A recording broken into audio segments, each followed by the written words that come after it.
आखिरी सेगमेंट में आज हम बात करेंगे शुगर रिवर्सल से मुतालिक। शुगर का तो आप सबको पता होगा, डायबिटीज़ आजकल बहुत सारी कॉमन है, जिसके बाद आप मीठा बिल्कुल ही अवॉइड करते हैं। लेकिन शुगर रिवर्सल एग्जैक्टली है क्या? क्या शुगर एक मरतबा ख़त्म होने के बाद फिर से वापस आ सकती है? क्या इसकी वापसी मुमकिन है? और किन किन ग़ज़ाओं की वजह से ये वापस आती है? और एग्जैक्टली शुगर जो होती है वो किन वजह से होती है? इस बारे में आज हम अपने लास्ट सेगमेंट में बात करेंगे। हमारे साथ मौजूद हैं डायबिटीज़ स्पेशलिस्ट जो से रिवर्सल हैं, डॉक्टर महबूब साहब। तो उनसे मैं बात करूंगी, उनसे जानूंगी कि इनके जो से अर्ली सिम्टम्स होते हैं वो क्या होते हैं शुगर रिवर्सल के। अस्सलाम वालेकुम। वालेकुम सलाम। बहुत शुक्रिया मैडम, आपने इस इम्पॉर्टेंट टॉपिक पे मदऊ किया। इस टाइम पे पाकिस्तान में तकरीबन 3 करोड़ रजिस्टर्ड लोग हैं शुगर के जैसे मैंने बात की, ये तो कॉमन ही है और आजकल हो गया। पूरी दुनिया, कॉमन एक बहुत आम वर्ड है, पूरी दुनिया में पाकिस्तान नंबर 1 है।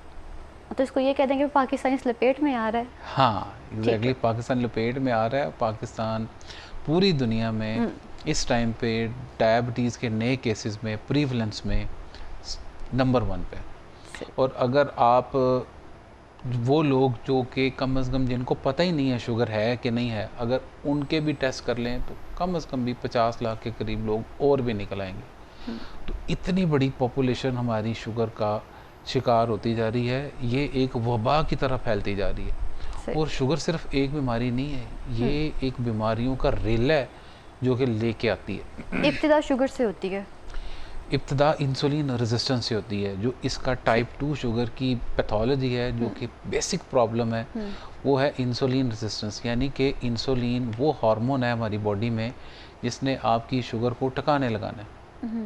वो मौजूद होता है लेकिन काम नहीं करता। इस चीज़ को कहते हैं इंसुलिन की मुज़ाहमत।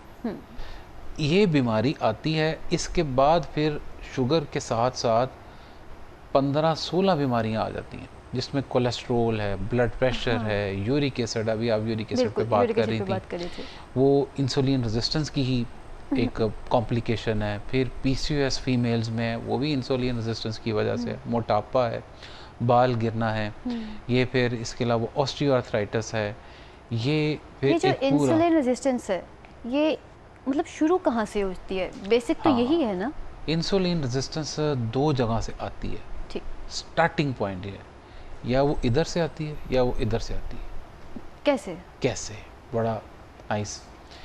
अगर आप बदपरहेज़ी करते हैं तो वो आएगी ज़ुबान से।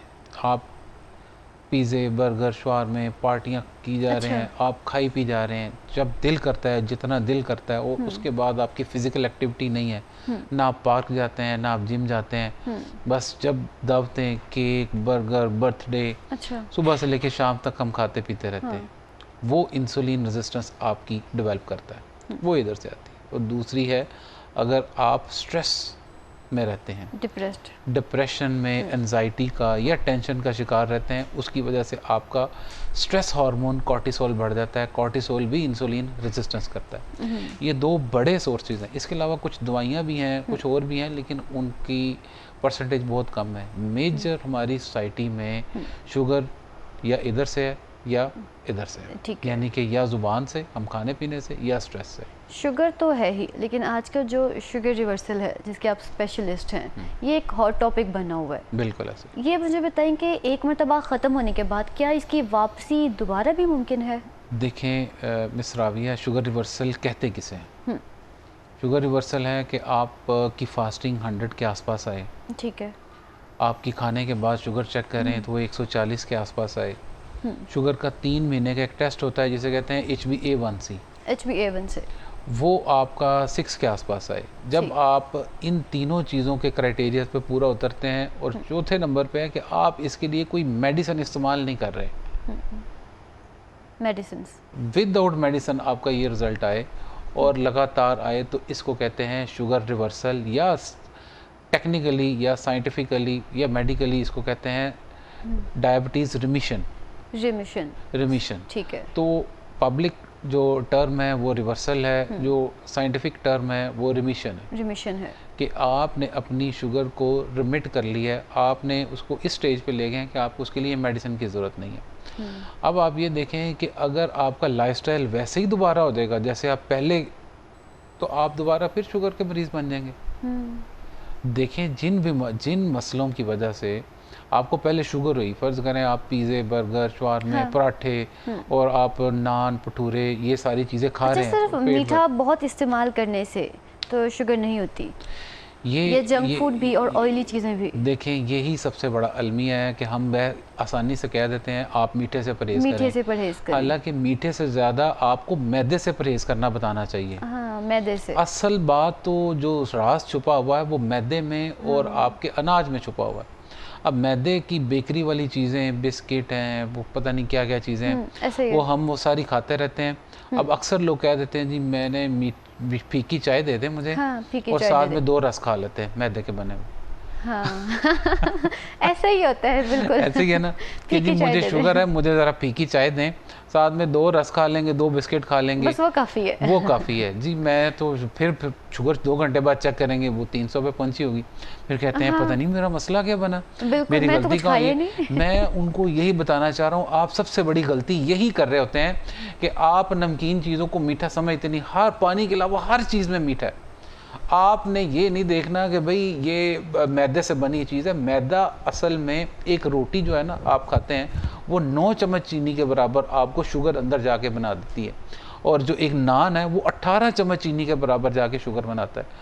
अब हम 1 चम्मच चीनी को अवॉइड कर लेते हैं और 18 चम्मच वो उसी चाय फीकी के साथ नान डबो के खा लेते हैं। तो फिर अब हम ये कह सकते हैं कि 1 चम्मच कोई बात नहीं, चीनी इस्तेमाल कर लो, लेकिन नान ना इस्तेमाल करो। हम ये कहेंगे कि आपने इतदाल में खाना है, आप नान का पोषण कम करें। चीनी चाहे आप मीठी इस्तेमाल करें, 1 चम्मच आप डाल लो, चाहे आप हल्का मीठा इस्तेमाल कर सकते हैं, उसमें फिर भी गुंजाइश निकलती है। लेकिन मैदे के बने हुए हम एक नवाले पे नवाला ले रहे हैं, उस एक नवाले के अंदर 2-2 चम्मच, 1-1 चम्मच चीनी के बराबर शुगर है। बिल्कुल, मैदे में तो होता ही है, मिठास तो होती है मैदे में। मिठास ना भी हो, लाजमी नहीं है कि मिठास, ये असल में आपने जो भी खाना है ना उसने अंदर जाके शुगर ही बनना है, शुगर ही बनना है। मिसाल के तौर पे अगर किसी बंदे ने पराठा खाया तो वो अंदर जाके जब वो हजम हो जाएगा तो उसकी जो बॉडी के अंदर फॉर्म है वो शुगर अल्टीमेटली कन्वर्ट हो जाएगा। बॉडी के अंदर 3 ही तो चीज़ें हैं, शुगर है, कार्बोहाइड्रेट्स हैं और फैट्स हैं। बिल्कुल। तो आप चाहे नान खाएं, चाहे पूड़ी खाएं, चाहे कुछ भी खाएं, चाहे गोश्त खाएं, चाहे अंडे खाएं, उसने अंदर जाके शुगर ही बननी है। पानी के अलावा हर चीज़ शुगर है। हम समझते हैं कि शुगर एक ना यहाँ पे एक मिसकॉन्सेप्शन है, इसका नाम असल में है डायबिटीज़। ठीक है। हमने जो इसका नाम ही शुगर रख दिया ना, इससे लोग बेचारे मिसकॉन्सेप्शन का शिकार हो गए हैं कि शायद शुगर का मतलब मीठी चीज़ ही है, सिर्फ चीनी है। ये गलती है सबसे बड़ी, जिसकी वजह से हम ज़्यादा से ज़्यादा मरीज़ हमारे कम्युनिटी में बनते जा रहे हैं। हमें लगता है कि शायद शुगर है ही मीठी चीज़ का नाम है। बिल्कुल। ये डायबिटीज़ है। डायबिटीज़ का मतलब है हर वो चीज़ जो कि अंदर जाके शुगर बनाती है, वो सिर्फ मीठी चीज़ नहीं, वो मैदा भी है, वो गंदम भी है, वो अंडे भी हैं, वो गोश्त भी हैं। अब आपने ये देखना है कि आप सारे दिन में अपना खाना पीना इस तरह रखें कि आप अपनी शुगर को रिवर्स होने की तरफ लेके जाएं। यही हम काम करते हैं, लोगों को बताते हैं, यही गाइड करते हैं कि भाई ये नमकीन चीज़ें समझ के ज़्यादा खा लेते हैं, इसका ये मतलब नहीं है कि इनमें शुगर नहीं है। यही गलती है। हाँ। गलती ही प्राइमरी प्रॉब्लम ये है कि हमने इसका नाम बिगाड़ के शुगर रख दिया हुआ। अच्छा, आप कह रहे हैं कि अंडों से भी शुगर हो जाता है, ऐसे ही है? वो भी हो नहीं जाती, अंडे भी अंदर जाके शुगर ही बनाएंगे। हर चीज ने शुगर बनानी है। जब हर चीज ने शुगर बनानी ही है, तो फिर खाना क्या है? वेरी नाइस क्वेश्चन, ये आपने बड़ा अच्छा क्वेश्चन किया कि अगर हर चीज ने शुगर बनानी है, अब कुछ ऐसी गज़ाएं हैं जिन्होंने शुगर फौरी तौर पे बना देनी है, और कुछ गज़ाएं ऐसी हैं जिन्होंने आहिस्ता आहिस्ता शुगर आपकी बॉडी में रिलीज करनी है। उनका हाजमा आहिस्ता होता है। जो प्रोटीन बेस्ड डाइट है, जिसमें अंडे, दालें, गोश्त, ये जितनी भी चीज़ें हैं, ये आपकी आहिस्ता आहिस्ता शुगर को रिलीज़ करते हैं। आप खाने के 2 घंटे बाद शुगर चेक करेंगे, आपकी नहीं इतनी बड़ी होगी। लेकिन जब आप इसके मुकाबले में मैदे वाली चीज़ें खाएंगे, वो फौरी तौर पे हजम हो जाती हैं। फौरी तौर पे हजम हो जाती हैं। उन्होंने शुगर 2 घंटे के अंदर बना देनी है। अब एक चीज़ है कि एक फ़र्ज़ करें, एक ट्रक आया, उसके ऊपर बजरी है, वो बजरी सारे दिन में आहिस्ता आहिस्ता आहिस्ता आहिस्ता एक गिरती रहती है। हाँ। एक है कि आप एकदम से ट्रक उल्ट दें, हाँ। तो वो शुगर का बजरी का जो ढेर लगेगा, हाँ। उसको इंसुलिन के लिए टिकाने लगाना मुश्किल है। ऐसे ही है। तो एकदम से जो शुगर का फ्लो है ना, असल प्रॉब्लम ये है, इस चीज को कहते हैं ग्लाइसीमिक इंडेक्स, GI। यानी कि हर ग़ज़ा का एक GI होता है। हाँ। आप गूगल करें और चीज़ों को देखें कि उसका GI क्या है। GI का मतलब है कि उसकी शुगर बढ़ाने की रफ्तार क्या है। जब आप शुगर बढ़ाने की रफ्तार को समझेंगे, आप सारी साइंस समझेंगे। अब आपने कहा ना कि गूगल करें और हर चीज़ का हम GI पता करें, जिन हाँ। लोगों को पता ही नहीं है कि हमने पता कैसे करना है, वो क्या फर्ज करें आपने अमरूद खाना है, ठीक है, तो आप लिख दें कि गावा या अमरूद, उर्दू में चाहे लिख दें, उसका ग्लाइसेमिक इंडेक्स या GI क्या है, अमरूद का GI क्या है। गूगल सिर्फ इतना लिखना आपने। अगर तो वो किसी भी चीज़ का 50 से कम है तो आप वो खा सकते हैं। तो जिन लोगों को यही इल्म नहीं है कि हमने मोबाइल पे किस तरह से लिखना, जिन लोगों को शुगर भी है, वो उनको फिर हम आपके प्रोग्राम में बता देंगे। एग्जैक्टली, मैं यही तो चाह रही हूँ कि आप बता दें उनको। तो मैं यही बता रहा हूँ कि हर वो चीज़ जो कि प्रोटीन बेस्ड है, वो आपको कम से कम शुगर, कम ग्लाइसेमिक इंडेक्स वाली है। जैसा कि मैंने बता दिया, कौन सी चीज़ इसमें आ जाती है? अंडे, दालें, गोश्त, ठीक है, ये सारी चीज़ें वो हैं जो कि कम शुगर बढ़ा, जिनका ग्लाइसेमिक इंडेक्स कम है। ये आहिस्ता आहिस्ता रिलीज करती है। उसके मुकाबले में मैदे वाली चीजें, अनाज वाली चीजें, गंदम चावल वाली चीजें, ये शुगर बढ़ाने की रफ्तार इनकी ज्यादा है। इनको कम इस्तेमाल करना है, इतदाल में इस्तेमाल करना है। इसके मुकाबले में दूसरी चीजों को इस्तेमाल ज्यादा कर लेना है। दो चीजें कार्बोहाइड्रेट बेस्ड है और प्रोटीन बेस्ड है। ठीक, कार्बोहाइड्रेट्स जिसमें ज्यादा है उनका ग्लाइसेमिक इंडेक्स ज्यादा है, उनको आपने कम मिकदार में इस्तेमाल करना है, और प्रोटीन बेस का इस्तेमाल ज़्यादा कर लेना। सही। तो शुगर के मरीज होते हैं, उनको भूख भी बहुत लगती है। हाँ, ऐसा है। यही तो इंसुलिन रेजिस्टेंस है। उन बेचारों का मीठे से हाथ ही नहीं रुकता। आप उनको अलावा भी उनको बहुत भूख लगती है, उनका रोटी पे भी हाथ नहीं रुकता। हाँ। उनका हर 2 घंटे बाद उनको भूख लग जाती है, क्रेविंग होती है। हाँ। अच्छा, एक चीज का आपने आजकल नाम सुना होगा, क्रेविंग्स। ये आजकल ही रिसेंट ही आप 2-3 सालों में नहीं सुनी होगी आप, ये कि मुझे क्रेविंग्स बहुत होती हैं। बहुत, हाँ। यही असल में बीमारी है, इसको कहते हैं इंसुलिन रेजिस्टेंस, इंसुलिन की मुजामत। इंसुलिन जब जिस्म में मौजूद होती है ना, ये भूख बहुत लगवाती है। ये ऐसे करेगी कि बंदे, हर हमारे पास पेशेंट आते हैं ना, वो क्या करते हैं, वो हर 2 घंटे बाद कहते हैं जी हम रोटी खा लेते हैं, फल खा लेते हैं, कुछ ना कुछ अगर हमें ना मिले तो हमें ऐसे लगता है कि जैसे जान निकल रही है। हाँ, पसीने आना शुरू हो जाते हैं, ऐसे हड़बड़ाते रहते हैं। हाँ। हम गुनूदगी की कैफियत, वो ठंडे पड़ने लगता है कि हमें कुछ ना कुछ चाहिए, फिर वो कुछ खाते हैं, फिर वो खाते रहते दिन में 5-5, 6-6, 7-7 दफा खाते हैं। पेट बाहर निकल आता है, जिससे मोटा हो जाता है। वॉक करते हैं तो घुटने दर्द करते हैं, टांगे इससे टांगे भी तो कमजोर हो जाती हैं। इंसुलिन रेजिस्टेंस ना 5 ऐसे साइन है। आप कोई भी बंदा ये देखे कि उसको इंसुलिन की बीमारी, इंसुलिन रेजिस्टेंस की है या नहीं है, सबसे पहले उसके बाल गिरेंगे। अच्छा, गंजा होगा। सही। औरतें हैं चाहे मर्द हैं, हाँ। अगर उनके सर के बाल गिर रहे हैं, क्योंकि वो इंसुलिन रेजिस्टेंस की सबसे बड़ा, इसके लिए आपको कोई टेस्ट नहीं करवाना, आप शीशे में खुद देखें। दूसरे नंबर पर गर्दन काली हो रही है। अच्छा, जिनकी गर्दन काली हो रही है वो मैल नहीं है, वो इंसुलिन रेजिस्टेंस की वजह से बीमारी होती है, जिसे कहते हैं अकेंथोसिस निग्रिकेंस। अच्छा, ये बीमारी है, ये इससे गर्दन काली हो जाती है। और लोग समझते हैं कि मैं, जिनका मैल हो उनका क्या मैल साबुन से उतर जाएगी, ये उतरेगी नहीं, इसकी निशानी है। ठीक है। और साथ में ना आपको मोके निकलेंगे गर्दन के ऊपर, चेहरे के ऊपर, आप देखेंगे इधर उधर आपको बगलों के ऊपर, जहाँ जहाँ कब्ज हैं बॉडी के। तीसरी निशानी, सही, और टांगे पतली होंगी। हाँ, टांगे पतली हो जाएंगी, पेट बाहर निकल आएगा, गर्दन काली हो जाएगी, मोके निकल आएंगे, सर गंजा हो जाएगा। अगर ये 5 चीजें आपको आ रही हैं तो आपको इंसुलिन रेजिस्टेंस आ नहीं रही, आ गई है। हाँ जी, सही। और जो कौन से लोग हैं जिनमें ये रिवर्सल हो जाती है? अगर आपने इंसुलिन रेजिस्टेंस को रिवर्स करना है, हाँ। हर बंदा वो जो टाइप 2 का है जी, उसके अंदर ये रिवर्स हो सकती, अनटिल अनलेस कि उसका केस कॉम्प्लिकेट नहीं हो चुका, उसके गुर्दे खराब हो गए हैं, या उसको कोई फालिज का मसला हो गया, या कोई और किस तरह की, अगर आपको कॉम्प्लिकेट नहीं हुई आपकी शुगर। आपने टाइप 2 की बात की, तो टाइप 1 और टाइप 2 दोनों में ही शुगर रिवर्सल पॉसिबल है? टाइप 1 तो बच्चों की बीमारी होती है, आम रूटीन में बच्चों को होती है, वैसे बड़ों को भी हो जाती है, लेकिन ज्यादातर आजकल तो शुगर सब में ही नॉर्मल होता जा रहा है। ये तो बच्चा भी नहीं देखता, बड़ा भी नहीं देखता, शुगर हो जाती है। हाँ, जो बच्चों को शुगर है ना, जो बच्चों को शुगर है, वो उनका लबलबा काम नहीं कर रहा होता।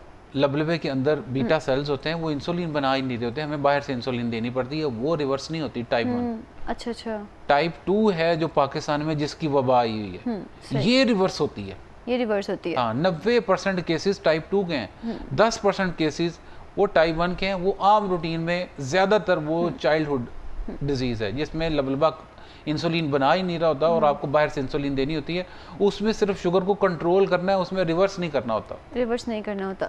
अच्छा, अब कुछ और भी ऐसी शुगर हैं जो कि रिवर्स हो जाती है, जैसा कि फ़र्ज़ करें आपने प्री डायबिटीज़ है, शुगर होने से पहले, ये रिवर्स हो जाती है। टाइप 2 रिवर्स हो जाती है। फिर इसके अलावा अक्सर फीमेल को प्रेगनेंसी में डायबिटीज़ हो जाती है, उनके बहुत ज़्यादा चांसेस होते हैं प्रेगनेंसी के बाद वो रिवर्स हो जाती है। सही सही। फिर उसके अलावा अगर बंदे का लाइफस्टाइल ठीक हो, जिसको स्ट्रेस से, टेंशन, एंजाइटी से शुगर हुई है, अगर उसका वो मसला हल हो गया, उसका कॉर्टिसोल लेवल बेहतर हो जाएगा, वो भी रिवर्स हो जाएगी। सो ये सारी शुगर रिवर्स को, बहुत कुछ ऐसी दवाइयाँ भी हैं जो कि शुगर करती हैं, और दवाइयाँ बंद करते हैं तो भी शुगर रिवर्स हो जाती है। अच्छा, हाँ, मतलब कि मेडिकेशन ज़रूरी है साथ में इसके? नहीं, जो आप पहले से दवाइयाँ, कुछ लोग स्टीरॉइड ले रहे होते हैं ना किसी मसले की वजह से, जिल्द के मसले की वजह से, गैंठिया के मसले की वजह से, और कोई इश्यूज की वजह से, किसी और मसले की वजह से वो कोई ऐसी दवाई ले रहे होते हैं जो कि शुगर उनका साइड इफेक्ट होती है, साइड इफेक्ट होती है, जैसे कि स्टीरॉइड है। सही। इसमें कहीं ना कहीं जो सा वजन है वो अहमियत रखता है? थोड़ा नहीं, बहुत ज़्यादा। वजन, मोटापा जो है ना, वो इंसुलिन रेजिस्टेंस लेके आता है, हाँ, सही। इंसुलिन रेजिस्टेंस मोटापे को लेके आती है और मोटापा इंसुलिन रेजिस्टेंस को लेके आता है। ये एक दूसरे को सपोर्ट करते हैं और विशियस साइकिल में ले जाते हैं। अगर आपने इंसुलिन रेजिस्टेंस को रिवर्स करना है तो आपने मोटापे को रिवर्स करना है, ये इतना ज़रूरी है। तो मोटापे की वजह से भी कहीं ना कहीं ये रिवर्सल हो जाता है? हाँ ना, आप अपना वजन कम करें, आपकी शुगर रिवर्स होना शुरू हो जाएगी, रिवर्स होना शुरू हो जाएगी। अब इतना आसान फार्मूला है, देखिए, वजन कम करें तो आपकी शुगर रिवर्स होना शुरू हो जाती है, इंसुलिन रेजिस्टेंस रिवर्स होना शुरू हो जाती है। इंतहाई आसान तरीके हैं जो कि मैं आपको इस सारे प्रोग्राम के में बता रहा हूँ, क्या खाएं क्या ना खाएं। नंबर 1, क्या क्या चीज़ रिवर्स हो सकती है, और प्रेगनेंसी की शुगर रिवर्स हो सकती है, प्री डायबिटीज़ रिवर्स हो, टाइप 2 रिवर्स हो सकती है, मोटापा रिवर्स हो सकता है। आपने लेकिन समझ के चलना है, अगर आप समझेंगे नहीं तो फिर रिवर्स करना बहुत मुश्किल हो जाएगा। ये गलतियां जो हम करते हैं, हम नमकीन चीज़ों को शुगर समझते नहीं है, ये गलती सबसे पहले छोड़े।